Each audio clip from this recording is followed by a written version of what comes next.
The last thing Mara Voss heard before the signal went dark was a dying man's voice telling her that the Alpha King had made a terrible mistake.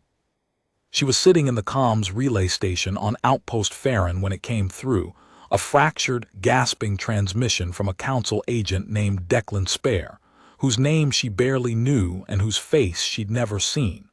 The message had traveled 14 light hours to reach her. By the time she heard his voice, he had already been dead for most of a day. He spoke in short, desperate bursts, the kind of speech that comes out of a man who knows he has only a single breath left to spend, and is choosing very carefully what to buy with it. "The Veil know about the binding," he said.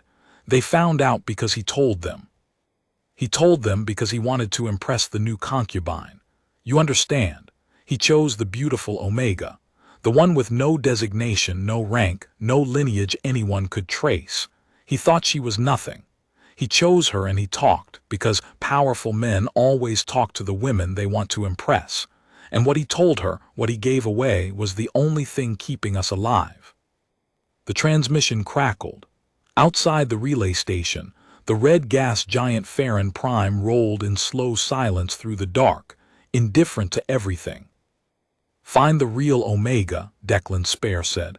"The one who carries the actual designation. The Alpha King doesn't know what he abandoned. He never understood what she was." Then the signal ended. Mara sat in the dark for a long time after that, her hands flat on the console, listening to the hiss of empty space where his voice had been. She had been an archivist for 11 years, which was not the sort of career that prepared you for anything dramatic. She cataloged signals, filed transmission logs, and cross-referenced them against the Union intelligence database. She was 34 years old, medium height, with the kind of unremarkable face that people always forgot within 20 minutes of meeting her. She drank too much coffee and not enough water. She hadn't been in a fight since she was 9 years old, when she'd bitten her older brother on the forearm during an argument about a broken kite. None of this made her seem like the right person to carry a dead man's warning across 14 systems. But there was a second reason his message had reached her specifically, and it had nothing to do with her comm credentials. Her birth designation, recorded in the Union's genetic registry, and then immediately classified, sealed and buried under 17 layers of administrative obfuscation, was Omega Prime, Class Absolute, the only one registered in 4 centuries. She had known since she was 12. Her mother had told her the way you tell a child about a dangerous animal living in the walls, very quietly, with great care, making sure she understood that the animal was not to be disturbed. You live around it, her mother had said. You never use it. You never let anyone know it's there. So she had lived around it. She had built a small, forgettable life in a small, forgettable posting at the edge of Union space, and she had been careful, and she had been quiet, and she had been nobody. And now a dead man had set her name into the dark, and the Veil were coming. The Veil. If you had asked Mara to describe them before all of this, she would have given you the official Union briefing in the careful, neutral language of a person who has read a great many reports. She would have told you that the Veil were a Class 6 intelligence, that they communicated through modulated bioluminescent patterns across their dorsal membranes, that their ships were grown rather than built, that they had been observing humanity for approximately 300 years without making formal contact. She would not have told you, because she didn't know yet, that the Veil didn't think of humanity as a civilization. They thought of humanity as an infestation with surprisingly good problem-solving skills. They'd watched humans build and break and rebuild and adapt with the grim efficiency of a researcher watching mold colonize a petri dish. Impressive, in the way that any persistent organism is impressive. Not something you negotiate with, something you manage. Their word for humans, she would learn later, translated roughly as the ones who refuse to understand that they have already lost. The first thing Mara did after the signal ended was check the outpost's perimeter sensors. 3 small craft were already sitting at the edge of the outpost's detection range, running with their signatures masked to look like debris. They weren't debris. She knew this because debris doesn't course correct. She had 40 minutes, maybe less. She pulled up the Union registry, found Declan Spare's file, and read it in 6 minutes. Former intelligence officer, senior grade, retired, or supposedly retired. His last recorded location was Talha Station, a trading post 3 systems over where it was easy to disappear. His contact network included 17 names, most of them redacted. One of them wasn't. A woman named Cass Hadlow, registered as a transport pilot out of the Meridian Corridor, whose secondary classified notation read, Tactical Field Asset, Inactive, Dormant. Mara had never met Cass Hadlow. She calmed her anyway. The line picked up in 4 seconds. A woman's voice, flat and careful, said, "Who is this?" "Mara Voss, archivist, Outpost Farron. Declan Spare sent me a message 17 hours ago. He's dead. The Veil know about the binding. I need to leave in the next 30 minutes and I need somewhere to go." There was a pause that lasted exactly as long as it takes a person to decide whether or not to believe something they don't want to believe. "Okay," Cass Hadlow said. "I'm already moving. Don't use the main dock. Go through Maintenance Tunnel 7. There's a freight crawler at the bottom. Use it." "How do you know this station well enough to?" "Because I was stationed there 6 years ago, and the crawlers haven't moved since, and nobody ever changes anything on Farron, Mara. Now please stop talking and go." She went. The maintenance tunnel smelled like rust and recycled air and old hydraulic fluid, and the freight crawler was exactly where Cass had said it would be, and Mara drove it across the outpost's underbelly with both hands locked on the controls and her heart performing a series of increasingly alarming rhythms in her chest. She had grabbed 4 things on her way out: her personal data chip, her cold weather gear, a flask of coffee that was already 2 hours old, and a small folded piece of paper on which she had written, in her mother's handwriting, the only instructions her mother had ever given her about the designation. "You will know when it's time to use it. Your grandmother said the same thing. Neither of us thought the time would actually come." Myra thought, well, here we are.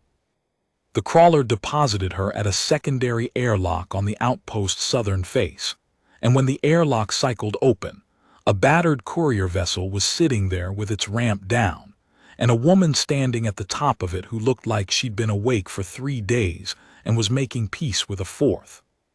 Cass Hadlow was 40 years old, compact and dark-haired, with the kind of economy of movement that comes from spending too many years in ships too small to waste motion in.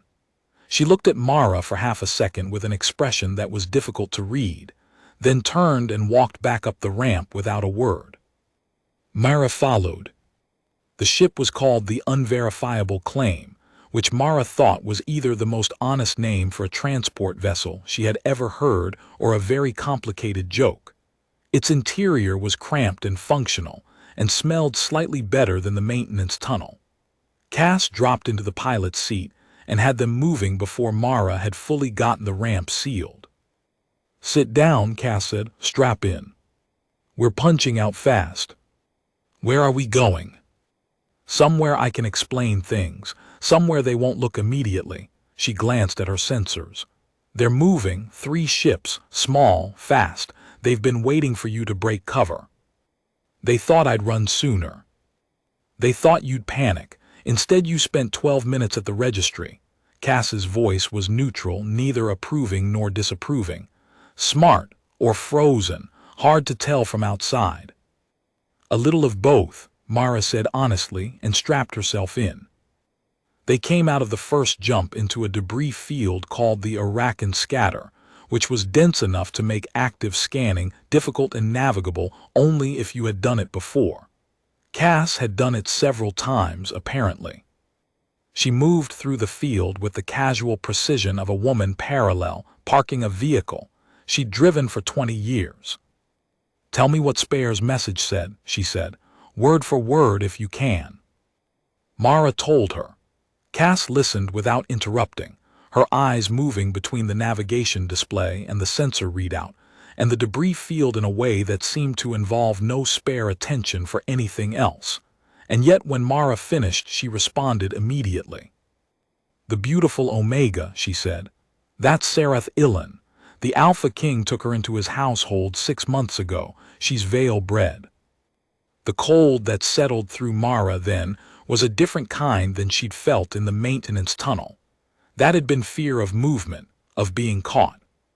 This was the colder and more specific fear of understanding something terrible. She's their agent, Mara said. She's their instrument. There's a difference. She doesn't choose anything. She was built to be exactly what he'd want. The Veil are patient. They watched him for years before they moved. They knew what he responded to. They built her to his specifications. Cass's jaw tightened slightly. She's human, technically. But everything about her, her pheromone signature, the way she speaks, what she responds to, all of it was cultivated, engineered. She's the most sophisticated piece of social engineering the Veil have ever deployed. And she got him to reveal the binding. He didn't even know he was doing it. That's the Veil's gift. They don't hack security systems. They cultivate the person who knows the security system and make him want to explain it. Cass glanced at her. He thought he was impressing her. She asked just the right questions at just the right moments. She has very good questions. Mara thought about a man in a position of absolute authority, one of the most powerful humans in Union space, explaining the foundational architecture of humanity's only real defensive advantage to a woman he found beautiful. Because powerful men have always believed that their power exempts them from consequences, and beautiful things have always known this. What is the binding exactly? Mara asked. That's the part Spare wanted me to explain to you, the part that requires you. The binding was 300 years old. It predated formal knowledge of the Veil by 2 centuries, and had been put in place by a group of human scientists who had detected something vast and patient watching from the edge of the system, and had understood, in the careful and terrified way of people who are first to see a thing no one else has seen yet, that what they were looking at did not think of them as peers. The scientists had built a deterrent, not a weapon. They were too honest about the balance of power for that. A deterrent, something that would make the cost of moving against humanity too high to be worth the calculation. The binding was a signal architecture embedded across 17 relay points scattered through Union space, maintained by a carrier frequency that had to be actively sustained. If the sustaining frequency was disrupted, or if the Veil figured out how to disrupt it, the relay network would collapse and the deterrent effect would end, and the Veil would be free to move. The sustaining frequency was biological. It was generated by a single human genetic signature, and the genetic signature was the Omega Prime designation. The scientists who built it, Cass said carefully, believed that the Veil operate on a principle of hierarchy recognition, that what they respond to, what makes them calculate cost differently, is the presence of something they categorize as a binding authority, something their own internal social architecture recognizes as legitimate above their authority structure. And an Omega Prime registers as that somehow. Not because of anything the Veil did, because of something old in their social biology that we barely understand and they probably don't consciously know either. They respond to the frequency, the way certain deep ocean fish respond to a specific bioluminescent pattern, instinctively, below the level of rational decision. Cass's voice was careful and precise. The binding has kept us safe for 3 centuries, not because it's a weapon, because it speaks to something in the Veil that is older than their capacity for strategy. Mara was quiet for a long moment. And the Alpha King told Sarath Ilan, told the Veil where the relay points are. He told her everything, how the network is structured, how the frequency works, where the critical nodes are. Cass exhaled slowly. I don't think he understood what he was giving away. I think he thought it was an interesting bit of history, a story to tell, something to make her look at him with those large, carefully engineered eyes. She has good eyes. Apparently, Cass's voice was very dry. They spent 8 hours in the Arakan scatter running silent, watching the Veil ship's movement on passive sensors. The ships were methodical. They moved from node to node on a sequence that Cass had mapped against the original architecture schematics Spare had given her, and the sequence was correct. They knew exactly where to look, in exactly the right order. Mara watched the map update as each new node fell dark. She watched it with the specific and quiet attention of an archivist watching records being destroyed. There was a grief to it that she hadn't expected. The nodes were very old, and the people who had built them had been frightened and careful and had worked very hard, and now something was undoing their work in the patient, efficient manner of a thing that had been waiting 300 years to do exactly this. "Tell me about the Veil," she said on the second hour. "Not the briefing, what Spare knew." Cass was quiet for a moment, the way she was quiet when she was deciding how much of a thing to say. "The Veil are not a war culture," she said eventually. "That's the first thing Spare said." He spent years talking to xenobiologists, xenolinguists, people who had spent careers analyzing the data we had without ever being told why. He synthesized it. She paused. "The Veil don't conquer, they manage. Their entire social history is about optimization, removing variables that don't fit, integrating variables that do, controlling the conditions of every environment they occupy. They think of conflict the way a good engineer thinks of a bad design, not something you fight, something you correct. And we're a bad design. We're an unpredictable variable. There's a difference."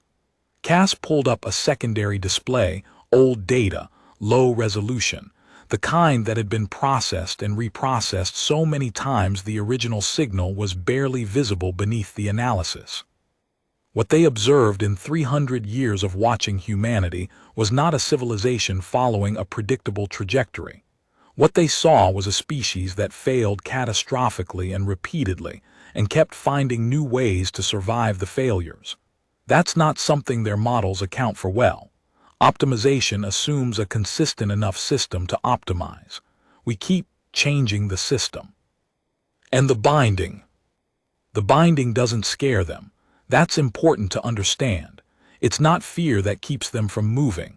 Fear would be something they could calculate the limits of, something they could work around when the cost became acceptable. Cass's voice was precise. What the binding does is trigger a response in their social architecture that's below the level of rational calculation. It's not that they decide it's too costly. It's that some older part of their biology says not this, not here, not with this present, and their rational minds have to build an argument around that response whether they want to or not. She paused again. Spare compared it to a human seeing a face that looks exactly like someone they loved, even if they know it can't be them. The body responds before the mind finishes its analysis. Mara absorbed this. "So the binding has nothing to do with power," she said. "It has nothing to do with military power or political authority. It has everything to do with something so old in the Veil's biology that they probably don't have a name for it. A recognition that precedes language." Cass glanced at her. "The scientists who built the architecture spent years trying to understand exactly what the Omega Prime designation triggers in them. They never fully succeeded. What they knew was that it worked, and they trusted that and built around it, and they were practical enough to stop asking why when they understood they couldn't get an answer." "Honest people," Mara said. "And practical ones," Cass almost smiled, "a useful combination." They found the first relay node 6 hours later, drifting on a slow orbit around a brown dwarf in an unmapped system that didn't appear on any chart younger than 90 years. The node looked like debris, a tangle of what appeared to be old mining equipment, dull and inert. It was still broadcasting. Mara could feel it in a way she had never permitted herself to feel before, a faint resonance like a tone played below the range of normal hearing. She had spent 34 years not feeling it, not acknowledging it. She felt it now, and the feeling was enormous. "They haven't reached this one yet," Cass said, scanning, "but they've hit 2 others. I got the alert while we were in jump." She pulled up a map on the secondary display. 2 nodes marked in red, 15 remaining. "They're systematic. They'll work through them in sequence." "How long?" "If they move at their current pace, 11 days. Mara looked at the map, at the 2 red nodes, at the 15 still lit. "What can I do?" she said, specifically. "What does the frequency require of me, exactly?" Cass opened a drawer beneath the navigation console and removed a small case. Inside the case was a device that looked like a medical scanner, dull gray, with a single interface port. She held it out.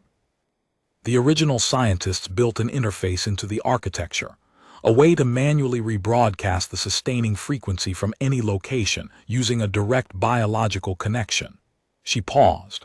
"The connection requires a blood sample, a genetic verification. It's not complicated once you've started it, but you have to want to. The architecture recognizes intent. It was built to be used willingly. That was important to the people who made it." "Why?" "Because they thought that things built for coercion have a way of becoming coercive. They wanted the binding to be sustained by choice." Cass met her eyes. "Specifically by your choice." Mara took the device. It was lighter than she expected. She turned it over in her hands, looked at the interface port, at the small activation panel on its side. It looked like something her grandmother might have used for a routine blood test. "I want to understand something first," she said. "The Alpha King. He replaced a woman to get to a more beautiful one, and in doing so, he exposed the thing that protected everyone he was responsible for. Does he know yet?" "He knows Spare is dead. He doesn't know why." "Does he know about me?" Cass was quiet for a moment. "He knows an Omega Prime exists in the registry. He's known for years. He made the decision not to locate you when he took power, because finding you would have meant acknowledging the binding's importance, which would have meant acknowledging that his authority wasn't entirely his own." She paused. "Men like him find it easier to forget about the foundations of things and tell themselves the structure stands because of them." Myra thought about that for a while. She thought about her mother's careful voice. She thought about 11 years of filing transmission logs in a posting at the edge of the universe, and about the kite her brother broke, and about Declan Spare choosing his last breath carefully and spending it on her name. She pressed her thumb to the interface panel. The connection was not painful. She had expected pain, or at least some dramatic physical sensation. What she felt instead was something closer to recognition. The way a sound you have been hearing your entire life at the edge of perception suddenly becomes audible, becomes distinct, becomes something you realize you have always known the shape of. The 15 remaining nodes responded. She could feel them like lit windows in a dark street, distant but clear, each one a point of warmth against the cold of space. She could feel the 2 dark ones too, the ones the veil had silenced, like missing teeth in a familiar mouth. The device displayed a verification status. The sustaining frequency had been rebroadcast from her location. The architecture was intact. "For now." "How long does a broadcast last?" she asked. 24 hours per connection. Then it degrades. You have to reconnect. "And if the veil destroy the physical nodes?" "Then the architecture has nothing to anchor to." Cass's voice was level. "They're not just silencing the nodes, they're destroying them. Once a node is gone, it's gone. Eventually the network won't hold regardless of the frequency." She pulled up the map again. "But there's a secondary function in the architecture that Spare found 3 years ago. If the broadcast reaches full resonance, if all remaining nodes are active simultaneously, and the frequency is sustained at maximum amplitude for a continuous period, it creates a propagation effect. The signal becomes self-sustaining for approximately 40 years. Independent of nodes, independent of a biological connection, like a bell that continues to ring after you lift your hand. Mara looked at the map, at the 17 relay points, at the 2 that were dark. What causes a full resonance? The biological connection has to reach all remaining active nodes within a window of approximately 4 hours. You'd have to physically travel to. No, not travel, she touched the map. I can feel them from here, all of them. I could feel them before I pressed the panel. I could feel that they were there. I just wasn't allowing myself to. She looked at Cass. Can the architecture reach through the connection, not just broadcast, actually reach? Cass was very still. I don't know, she said. The original scientists said the designation carried properties that weren't fully understood. They documented what they observed, not what they theorized. They were honest people. Honest people, Mara said quietly. Yes. She pressed her hand flat against the device and stopped allowing herself to not feel it. What happened next was not something she could describe precisely afterward. It was not dramatic, which surprised her. It did not feel like power, which surprised her more. It felt like listening, the concentrated, complete attention of a person who has cleared away every other thought and is simply present for what is already there.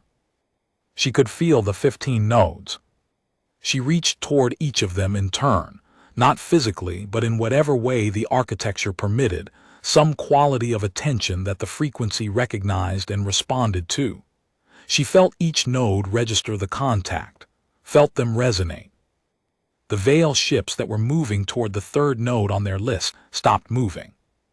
She felt this too, though she didn't understand it until Cass said, very quietly, their approach vectors have changed, all 3 of them. They're holding position. They can feel it, Mara said. They can feel you, Cass corrected. The binding doesn't just broadcast a frequency, it broadcasts presence. Their social biology is responding to something it categorizes as higher authority. Something like that. Mara kept her attention on the nodes, kept herself present with each of them. The resonance built slowly like a tide coming in, not sudden, not explosive, just inexorable, each cycle of the frequency adding to the last. Outside, in the unmapped dark of the system around the brown dwarf, the Veil ships continued to hold. She thought about the Alpha King. She thought about Sereth Ilan with her carefully engineered eyes and her perfectly calibrated questions, asking them at exactly the right moments while a powerful man talked because powerful men love to talk. She did not feel anger at either of them, which surprised her. What she felt was something more like clarity. The Veil had built their strategy around a fundamental human vulnerability. The tendency of people with power to believe that their power is the most important thing in any room, and to shape every decision around the maintenance of that belief. What they had not accounted for was a woman who had spent 34 years practicing the opposite discipline.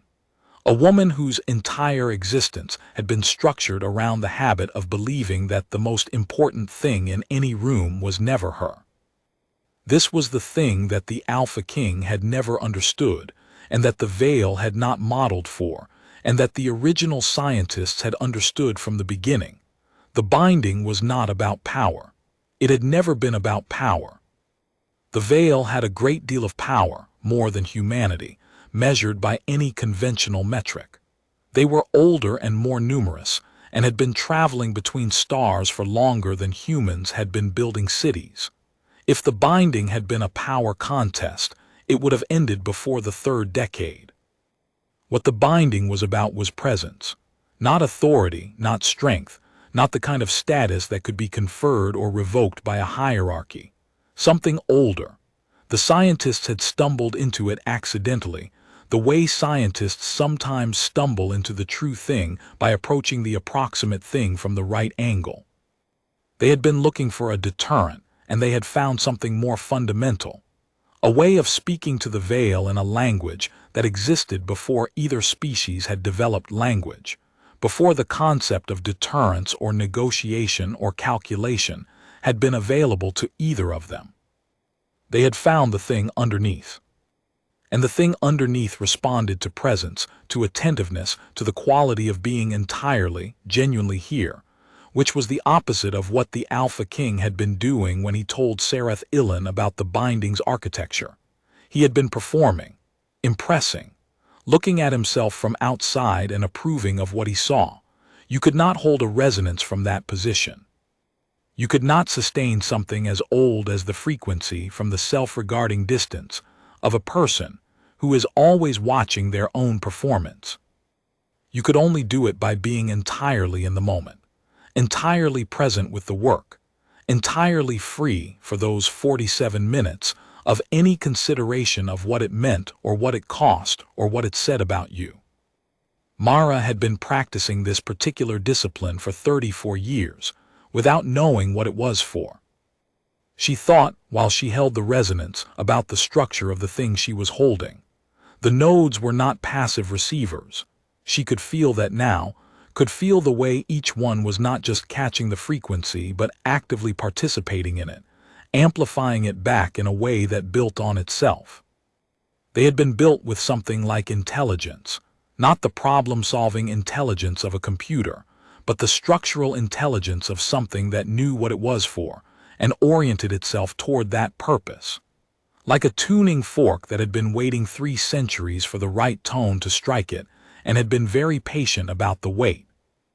She thought about what it meant to be a tuning fork, to exist in potential for a very long time, maintaining the possibility of function without being called upon to demonstrate it, to trust that the moment would come, to keep yourself ready without becoming brittle with the waiting. Her grandmother had done that, her mother had done that, and she had done it without fully knowing she was doing it, because her mother had been wise enough to give her the practice without the pressure of the specific purpose, trusting that a person who learned to live quietly and carefully, and without self-importance, would find it natural to do the work when it came. The nodes sang beneath her awareness. The veil ships remained still. The brown dwarf turned in the dark. Cass was watching the sensors with the complete attention of someone who has run enough operations to know that the moment a thing looks like it's working is exactly the moment to watch hardest. "The 3 ships from the outpost," she said quietly. "They're here. I'm picking them up on the edge of range." Mara had expected this. The Veil were patient, not inattentive. They had sent the 3 ships that had chased her from Outpost Farron to find out what had caused the hold order from their forward team. When they arrived, they would find the same thing their colleagues had found. A signal they could not interrupt, a presence their biology categorized as binding, and a set of calculations that kept coming back with the same answer. Not this, not here, not now. The 3 new ships held at the edge of sensor range for approximately 20 minutes. Mara could feel the change in the resonance when they arrived, a slight shift in the frequency's character, like a musician hearing an audience enter a room and adjusting the volume without quite knowing they've done it. The nodes responded to the new observers the way the earlier ships had responded, with the same deep, instinctive recognition. She wondered what it looked like from their side, whether they had words for what they were feeling, whether their bioluminescent communications could express the concept of encountering a constraint older than strategy, older than the calculation of whether to proceed, whether any of their 300 years of observation had prepared them for the specific experience of being stopped not by force, not by argument, but by something that their oldest biology said was simply not negotiable. She thought probably it hadn't. She thought probably this was a new entry in whatever the Veil kept as archives. She hoped they had good archivists. She believed in good archivists. The resonance continued to build. The resonance reached full amplitude at the 47th minute. Cass would tell her later that on the sensors it looked like a wave, not a visible wave, not an electromagnetic burst, but something the instruments recorded as a change in the local field structure, subtle and complete, spreading out from their position at the speed that the relay network propagated signals. In the moment, Mara felt it like setting down a weight she had been carrying so long she had forgot it wasn't part of her. The binding sang. All 15 remaining nodes caught it and threw it back amplified, and the propagation effect began, and what had been a maintained frequency became a standing wave embedded in the architecture of the space between stars, not dependent anymore on physical nodes or biological connections, or the choices of alpha kings, or the patience of engineers who were now 3 centuries dead. It would last 40 years. 40 years in which the Veil's social biology would keep calculating the cost of moving against humanity and arriving at the same answer. 40 years in which whoever came after Mara's generation could find a better solution, or build a better relationship with the neighbors, or figure out something the original scientists hadn't. 40 years was a long time. It was enough. The Veil ships, all 3 of them, altered course. Not retreating in any frantic or dramatic way, the Veil didn't do anything frantic or dramatic, but recalculating, the way a patient and intelligent thing recalculates when circumstances change and the mathematics no longer support the original plan. They moved away slowly and steadily, and the sensors tracked them until they passed out of range, and then they were gone.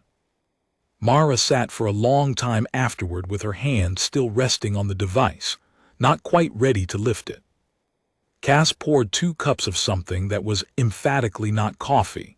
It was amber and smelled faintly of wood smoke, and set one in front of Mara without asking if she wanted it.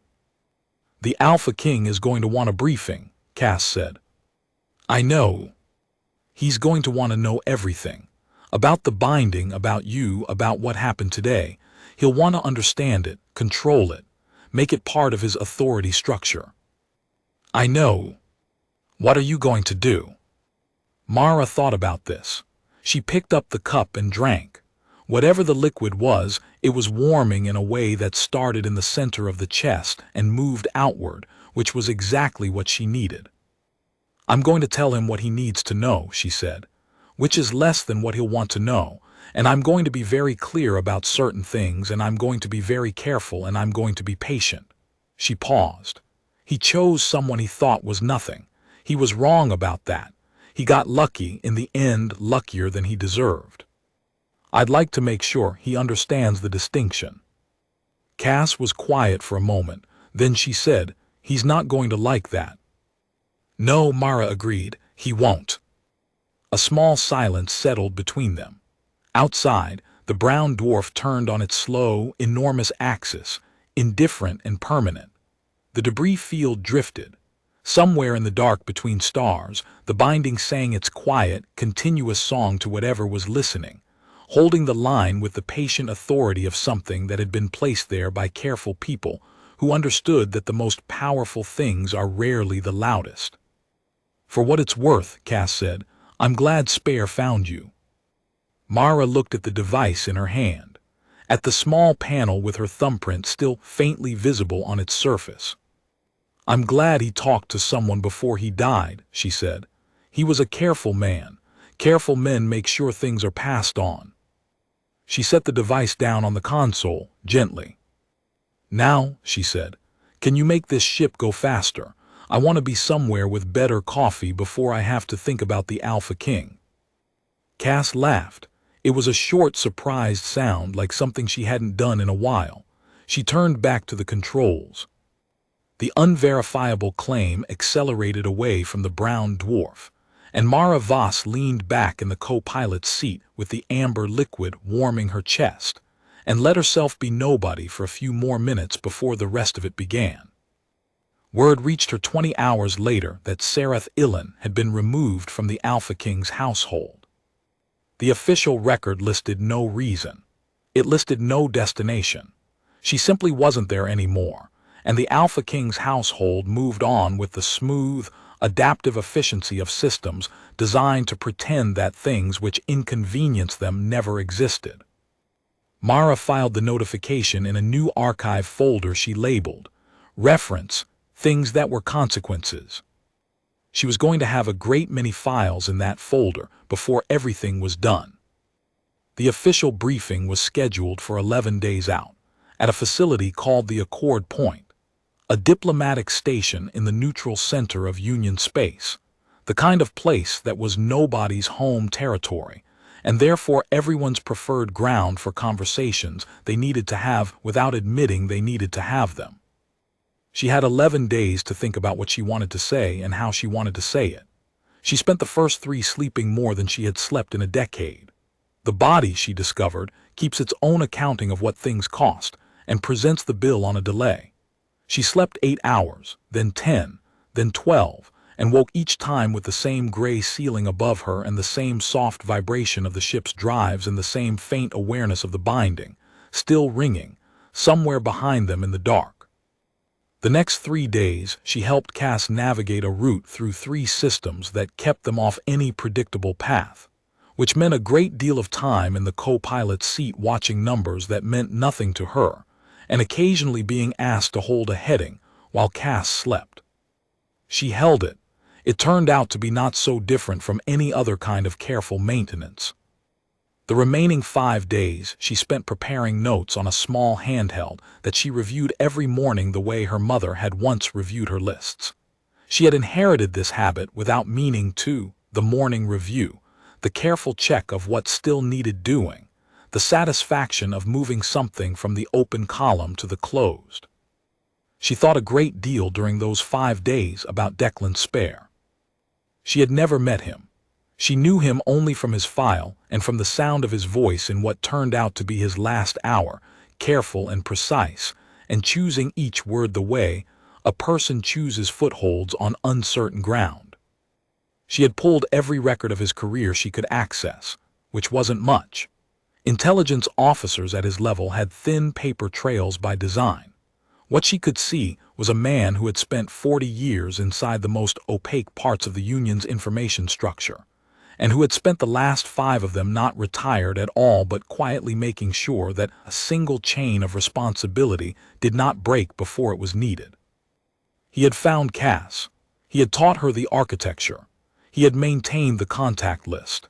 He had done this while sick, and while apparently knowing that the man at the top of the Union's hierarchy had made the decision to simply not look at the thing Spare had spent his career protecting. She wanted to say something about that on record. She wasn't sure yet how to say it without it sounding like an accusation, which it partly was, though she intended it more as a category of concern that needed naming so it could be prevented. She was still working on the phrasing when they docked at the Accord Point. The Alpha King arrived with a retinue of 14. Mara arrived with Cass and a data chip. The briefing room was large and circular, and lit with the particular brand of institutional luminescence designed to make everyone feel equally uncomfortable, too bright to suggest intimacy, too diffused to create shadows, the architectural equivalent of a voice that is carefully neutral. There were 8 council members present in addition to the Alpha King himself. 6 of them she recognized from Union records. 2 she didn't. She filed the unfamiliar faces under provisional identities and moved on. He was tall. She had known he was tall from his file photographs, but photographs don't convey the specific quality of height that comes with genuine authority. The way the room didn't quite accommodate him, the way her eye kept returning to him, the way the eye keeps returning to an object that is slightly too large for the shelf it sits on. He had gray at his temples and the kind of focus in his eyes that suggested he slept very little and thought very much, which was not the same thing as wisdom, but often looked like it from a distance. He looked at Mara for approximately 1 second before his eyes moved to Cass, calculating, as powerful men do, who among the people he didn't recognize was the one worth addressing. Cass stood slightly to Mara's left. She said nothing. She was very good at saying nothing. It was, Mara thought, one of her most useful skills. "You're the archivist," the Alpha King said, and his eyes came back to Mara, because Cass had done something with her posture that redirected him without saying a word. "Yes," Mara said. "Spare sent you the message." Yes. And you activated the binding and completed the propagation sequence. Yes. He looked at her for a longer moment this time. She met his eyes with the steady, patient attention of someone who has spent 11 years cataloging things and is simply adding one more item to the file. She was not performing calm. She was calm, which was a different thing, and she thought he could probably tell the difference. I wasn't aware, he said carefully, that the Omega Prime designation was still active. My understanding was that the carrier line had ended. Your understanding was incorrect, Mara said. It's in the registry, classified but present. You had access to request the file. I didn't know I needed to. That, Mara said, is what I would like to put on record, the fact that you didn't know. Not because you lacked the information, the file existed, but because you made a decision about what was important without asking what you might be missing. She kept her voice level and clear and entirely without heat. I am an archivist. I believe in records. I would like the record to reflect that the binding was endangered not by the Veil's intelligence, which was formidable, but by a pattern of decision-making that treated things outside the established authority hierarchy as unimportant. The silence that followed had texture to it.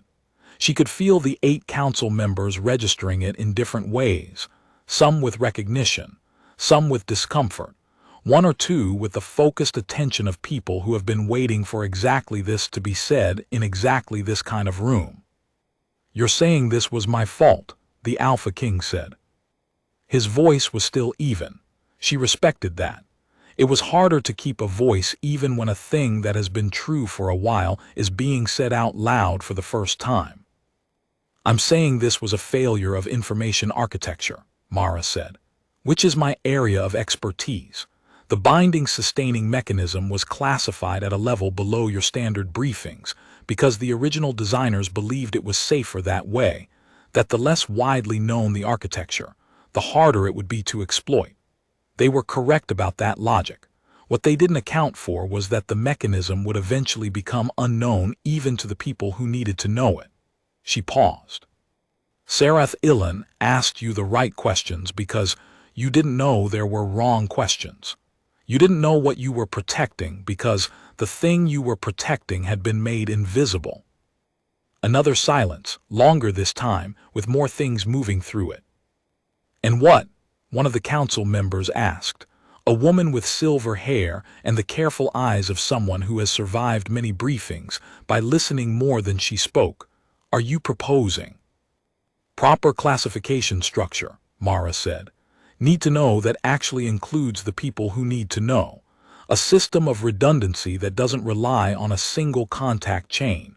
Documentation that doesn't require a dying man's last transmission to reach the right person by accident.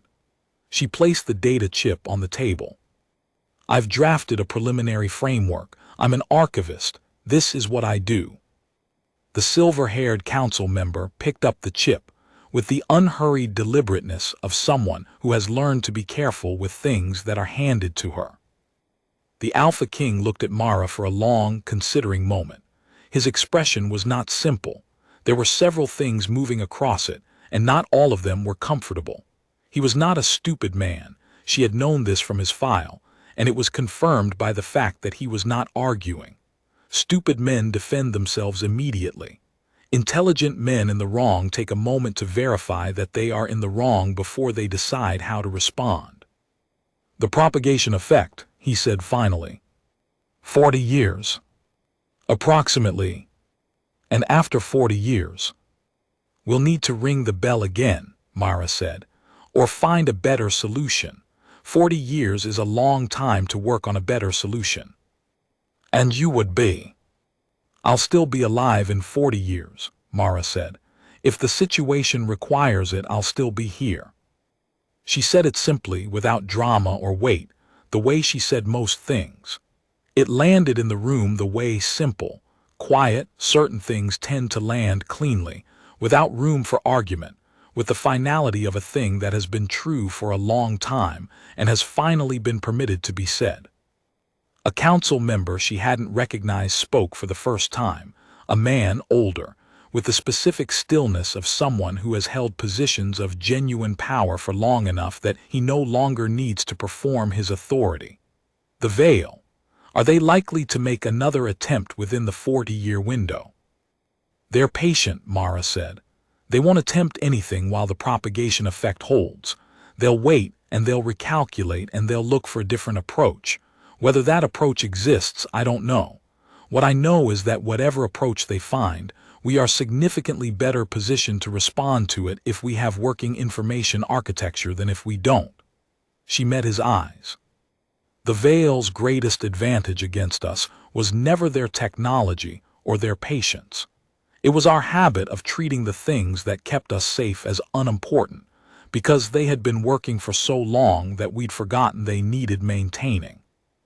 The older council member nodded once, slowly, with the expression of someone hearing a thing confirmed that they had suspected for some time. The Alpha King nodded too, eventually. It was not a comfortable nod. It was the nod of a man who has grasped, with effort, that the architecture of his world is more complicated than he had allowed himself to believe, and that some of that architecture exists in the form of unremarkable women who have been patient for a very long time, waiting in the quiet margins of things, doing the work that holds everything together while the loud and powerful center conducts its business. "Thank you," he said, and the words were careful and specific, which meant he was choosing them deliberately, which meant they were genuine in the way that deliberate words sometimes are. "You're welcome," Mara said. "The framework is on the chip. I'd recommend having someone with actual archival training review the classification structure before implementation. I can provide a list of candidates. Are you volunteering?" "I'm an archivist," she said. "I'll go wherever the records need me." She was quiet for most of the return trip. "You were very diplomatic," Cass said, around the third hour. "I was very precise," Mara said. "That's different." "He's going to think about that briefing for a long time." "Good." Mara looked out at the stars. Men in positions like his need things to think about. It keeps them from talking to the wrong people. Cass almost smiled. It was a restrained expression, the kind that was more visible in the eyes than the mouth. "What did you think of him?" she asked. "Personally?" Mara considered this question the way she considered most questions, without hurry, without the impulse to fill the silence with something approximate when the accurate thing was still being assembled. "I think he's exactly as intelligent as his file suggests," she said finally, "which means smart enough that this should not have happened, but confident enough in his own judgment that it happened anyway. Those two qualities live right next to each other in certain people. There's a gap between them you can fall through, and the gap gets wider the less anyone challenges you." She paused. "I think he knows that now.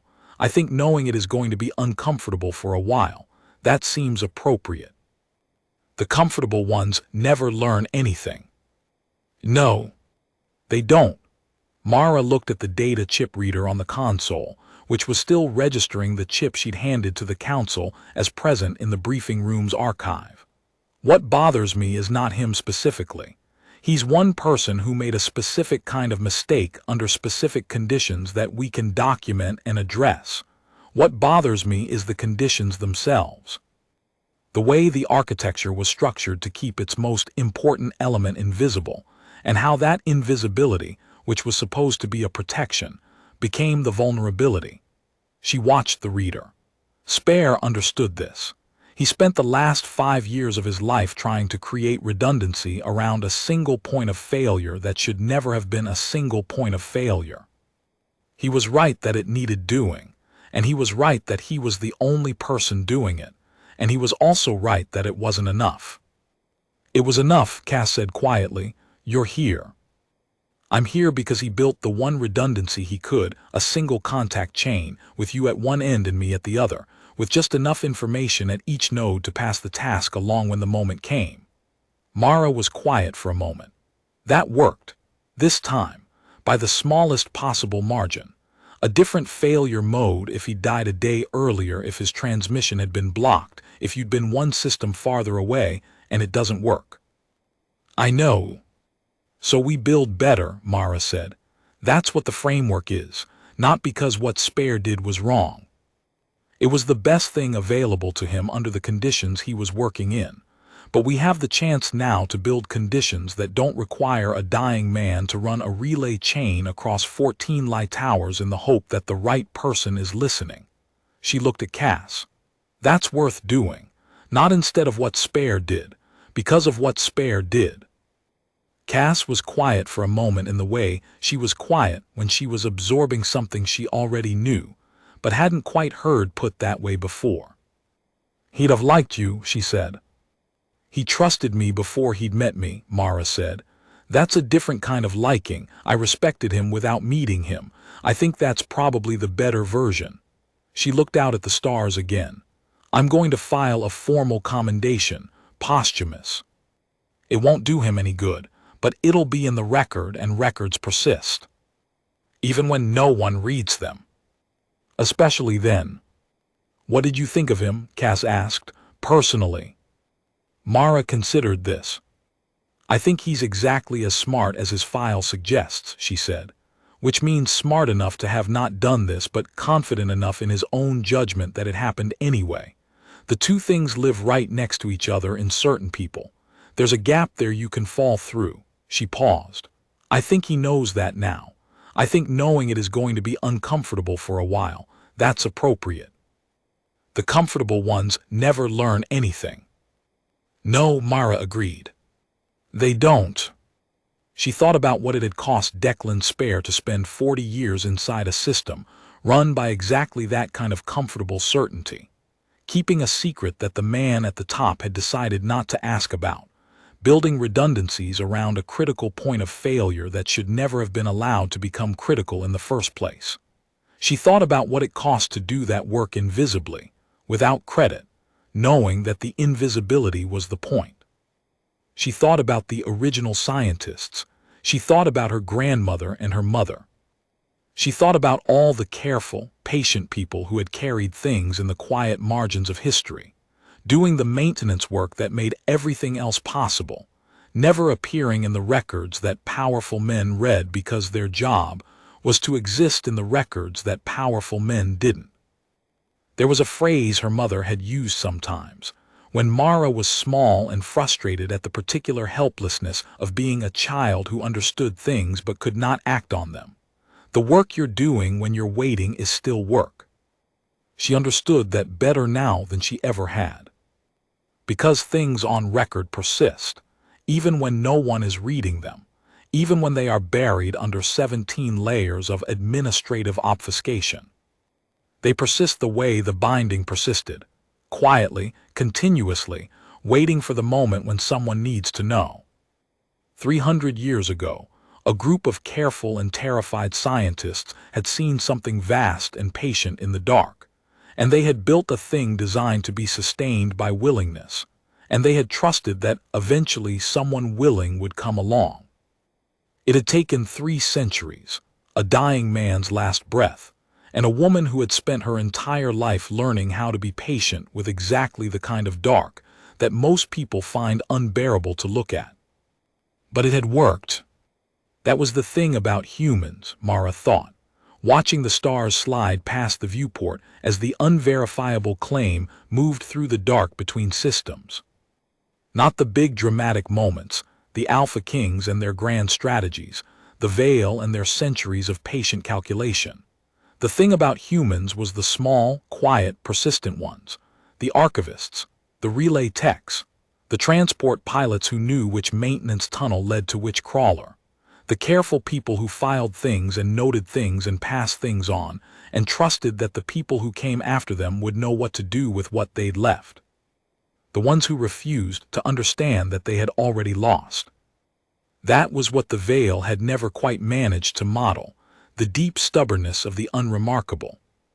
The willingness of someone who had been carefully nobody for 34 years to become precisely what was needed the moment it was needed, and then, when it was done, to go right back to being nobody until the next time. Not because the power had left her, because she understood that the power was never the point. The point was the work. The point had always been the work. Cass handed her a cup of actual coffee without being asked. It was exactly the right temperature. "Thank you," Mara said. "Don't thank me," Cass said. "Buy me dinner when this is over, somewhere that isn't a station." "Deal," Mara said. She drank her coffee. Outside, the stars moved past like data points in an archive that had no end. She filed them away, carefully, one by one, the way she filed everything. Not because anyone had asked her to, not because anyone was checking, but because it was the right thing to do with information that existed, and because she was an archivist and this was what archivists did. She thought about the veil, out there in the dark between systems, recalculating. She thought about them the way she thought about all subjects that deserved respect and careful attention, without hostility, without fear, with the focused interest of someone who understands that the most important thing about an adversary is not their strength but their logic. The veil operated on logic. Their logic had failed them here, not because it was flawed in itself, but because it was built on a model of humanity that was missing a variable. They would update the model. They would incorporate the new data. They would run the calculations again and arrive at a different set of options, some of which would be more dangerous than the ones they had just abandoned. 40 years was a long time, but it was not forever, and she was not foolish enough to believe that the bell's ringing was a conclusion. It was a reprieve. A good, hard-earned, necessary reprieve, bought at a price Declan Spare had paid with his life, and her grandmother had paid with her silence, and her mother had paid with a quiet life at the edge of things, and that she had paid with 34 years of careful, patient, invisible work. But a reprieve. There was a great deal still to do. There always was. The framework on the data chip was a beginning, not an end. The classification structure needed review, the contact chains needed rebuilding, the documentation needed updating to reflect what they now knew about the propagation effect and its limits. The veil needed studying more carefully, more honestly, by people who were willing to look at what they actually were rather than what was convenient to believe. The Alpha King needed managing, which was different from advising and required a different kind of patience. The council member with silver hair had looked at Mara on the way out of the briefing with an expression that said follow up, and Mara intended to follow up. There was always more to do. That was the condition of being alive and paying attention. Somewhere behind them, 40 light towers back, the binding sang. It would keep singing for 40 years. And then someone else would pick it up, because that was how things worked when careful people built them right, not in a blaze, but in a long, patient, continuous note that passed from hand to hand through the dark, sustained not by force but by the stubborn, quiet, unremarkable choice of those who understood that some things are worth maintaining, even when no one is watching. Especially then,